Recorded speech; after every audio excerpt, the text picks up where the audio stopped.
నమస్తే, నేను Prem. Welcome to Khyati connect. Telugu ప్రజలు రెండు రాష్ట్రాలుగా విడిపోయి ఇప్పటికి సుమారు 12 ఏళ్లు పూర్తయింది. రాజకీయ కారణాల వల్ల తెలంగాణ, ఆంధ్రప్రదేశ్ అనే రెండు స్వతంత్ర పరిపాలనా విభాగాలుగా తెలుగు నేల రూపాంతరం చెందింది. ప్రాంతాలు వేరైనా భాష ఒక్కటే అన్న భావన ఎప్పుడూ ఉంది. అయితే విభజన సమయంలో ఒకే ఒక్క పెద్ద ఆందోళన అందరినీ వెంటాడింది. అదే హైదరాబాద్ భవిష్యత్తు. తెలంగాణ ఏర్పడితే దశాబ్దాలుగా హైదరాబాద్ ను తమ నివాసంగా, వ్యాపార కేంద్రంగా మార్చుకున్న ఆంధ్ర ప్రజల పరిస్థితి ఏంటి? వారి భద్రతకు ముప్పు వాటిల్లుతుందా? వ్యాపారాలు దెబ్బతింటాయనే భయాలు, సంశయాలు నాడు సర్వత్రా వ్యక్తమయ్యాయి. కానీ గడిచిన 12 ఏళ్ల చరిత్రను పరిశీలిస్తే ఆ భయాలన్నీ పటాపంచలయ్యాయి. తెలంగాణ మొట్టమొదటి ముఖ్యమంత్రి కేసీఆర్ తన 10 ఏళ్ల పాలనలో ఒక స్పష్టమైన భరోసా ఇచ్చారు. హైదరాబాద్ లో నివసిస్తున్న వారెవరైనా సరే, వారు ఏ ప్రాంతం నుంచి వచ్చినా మా బిడ్డలే అన్న మాటను ఆయన ఆచరణలో చూపించారు. ఆంధ్ర ప్రజలకు గాని, వ్యాపారులకు గాని ఎలాంటి ఇబ్బందులు కలగకుండా శాంతి భద్రతలను కాపాడారు. ఏపీ ప్రభుత్వం వరుసగా జర్నలిస్టులను ఎందుకు అరెస్ట్ చేస్తుందనేది ఇవాల్టి పాయింట్ ఆఫ్ వ్యూలో చూద్దాం.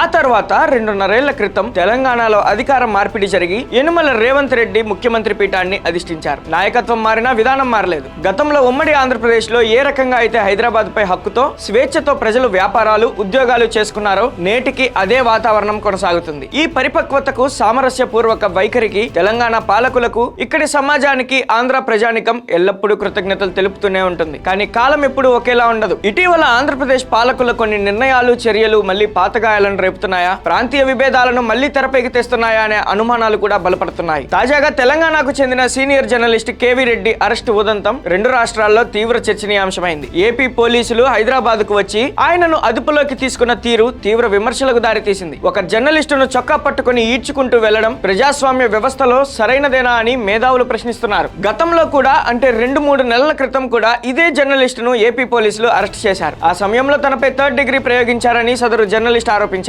ఇప్పుడు మళ్ళీ అదే తరహాలో ఆయనను అదుపులోకి తీసుకోవడం కలకలం రేపుతుంది. ఇది కేవలం ఒక జర్నలిస్ట్ అరెస్టుతో ఆగిన వ్యవహారం కాదు. గత నెలలో ప్రముఖ విశ్లేషకులు ప్రొఫెసర్ కె నాగేశ్వర్ చుట్టూ జరిగిన వివాదం రెండు రాష్ట్రాల్లోనూ పెద్ద దుమారమే రేపింది. కేంద్ర హోంశాఖ మంత్రి అమిత్ షాతో ఆంధ్రప్రదేశ్ ఉప ముఖ్యమంత్రి పవన్ కళ్యాణ్, నాదెండ్ల మనోహర్ తదితర జనసేన నేతల భేటీకి సంబంధించిన ఒక కీలక సారాంశాన్ని ప్రొఫెసర్ నాగేశ్వర్ విశ్లేషించారు. మాజీ ముఖ్యమంత్రి వైఎస్ జగన్మోహన్ రెడ్డి అరెస్టుకు సంబంధించిన అంతర్గత చర్చల వివరాలను తనకు అందిన అత్యంత విశ్వసనీయ సమాచారం ఆధారంగా ఆయన వెల్లడించారు. ఈ విశ్లేషణ ఏపీ రాజకీయాల్లో ప్రకంపనలు సృష్టించింది. దీని ఫలితంగా ప్రొఫెసర్ నాగేశ్వర్ పై ఆంధ్రప్రదేశ్ లో కేసులు నమోదయ్యాయి. ఆయనను కూడా అరెస్ట్ చేస్తారనే ప్రచారం పెద్ద ఎత్తున కూడా సాగింది. అయితే తెలంగాణకు చెందిన ఒక మేధావిని, విద్యావేత్తను ఏపీ పోలీసులు అరెస్ట్ చేస్తే తీవ్ర పరిణామాలు ఉంటాయని తెలంగాణ సమాజం, రాజకీయ నాయకులు గట్టిగా హెచ్చరించారు. రాజకీయాలు, కేసులు ఒకెత్తైతే భాషా యాసకు సంబంధించిన సెంటిమెంట్లు మరో ఎత్తు. తెలంగాణ సమాజం తన భాష, సంస్కృతి విషయంలో అత్యంత సున్నితంగా, ఆత్మ గౌరవంతో ఉంటుంది. ఇటీవల కాలంలో తెలంగాణలో జర్నలిస్టులు, మేధావులు, ప్రజా సంఘాల నాయకులు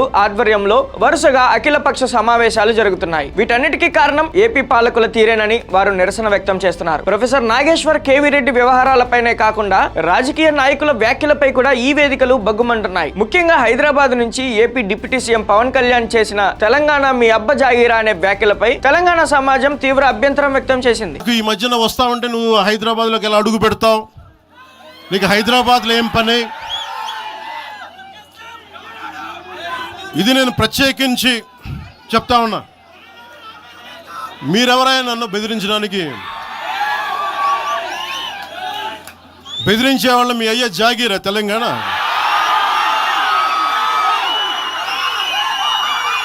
నా మీద దాడులు చేస్తా ఉన్నారు కదా.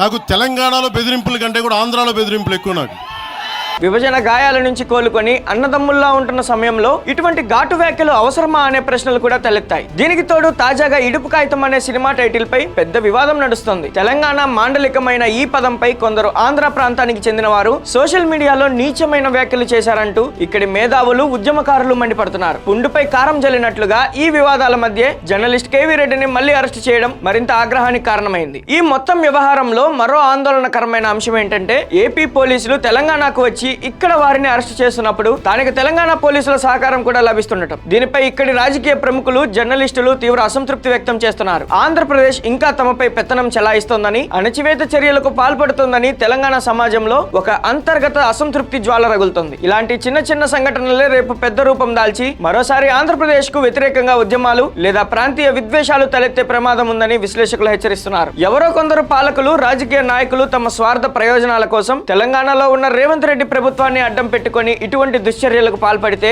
భవిష్యత్తులో భారీ మూల్యం చెల్లించుకోవాల్సి వస్తుంది. ఇప్పటికే తెలంగాణ సమాజంలో ఒక భావన మొదలైంది. కేవలం ఇక్కడ రేవంత్ రెడ్డి ప్రభుత్వం ఉండటం వల్లే ఏపీ పాలకులు సులువుగా వచ్చి ఇక్కడి వారిపై దాడులు చేయగలుగుతున్నారనే అసంతృప్తి బీజాలు పడ్డాయి. ఈ అసంతృప్తి కనుక తీవ్ర రూపం దాల్చితే అది రేవంత్ రెడ్డి సర్కార్ కు కూడా రాజకీయంగా ఇబ్బందికరంగా మారే అవకాశం కూడా ఉంది. అన్నదమ్ముల్లా విడిపోయి ఎవరి పరిధిలో వారు అభివృద్ధి చెందుతున్న తెలుగు ప్రజల మధ్య మళ్లీ చిచ్చురేపేలా ఇటీవలి పరిణామాలు ఉన్నాయి. ఇటువంటి ఏకపక్ష చర్యలను, అరెస్టులను ఆంధ్రప్రదేశ్ లోని మెజారిటీ ప్రజానికం కూడా అంగీకరించదు. రాజకీయంగా కొందరు తమ చర్యలను సమర్థించుకోవచ్చు గాక, కానీ కొందరి చేష్టల వల్ల మొత్తం ఆంధ్రప్రదేశ్ సమాజం, ఇక్కడ నివసిస్తున్న సామాన్య ప్రజలు నష్టపోవడానికి సిద్ధంగా లేరు. తుమ్మినా దగ్గినా చేతిలో అధికారం ఉందని అరెస్టులు చేసుకుంటూ పోతే అది ప్రజాస్వామ్యానికి మంచిది కాదు. తమ చర్యలు అవతలి సమాజంలో ఎలాంటి ఆవేశాన్ని రగులుస్తున్నాయో ఏపీ పాలకులు అంచనా వేయలేకపోతున్నారు. తెలంగాణ సమాజంపై కేసులు, వారి యాసపై అనుచిత వ్యాఖ్యలు అగ్గికి ఆజ్యం పోసినట్లవుతున్నాయి. ఇప్పటికైనా వాస్తవాన్ని గ్రహించి గత 12 ఏళ్లుగా కొనసాగుతున్న సోదర భావాన్ని కాపాడుకోవాల్సిన బాధ్యత ఉభయ రాష్ట్రాల పాలకులపై, ముఖ్యంగా ఆంధ్రప్రదేశ్ పాలకులపై ఉంది. లేని పక్షంలో భవిష్యత్తులో జరిగే ప్రాంతీయ ఘర్షణలకు, పరిణామాలకు నేటి పాలకులే బాధ్యత వహించాల్సి ఉంటుంది. మరి ఈ అంశంపై మీ అభిప్రాయాన్ని కూడా కామెంట్ సెక్షన్ లో మెన్షన్ చేయండి. Thank you for watching Khyati connects.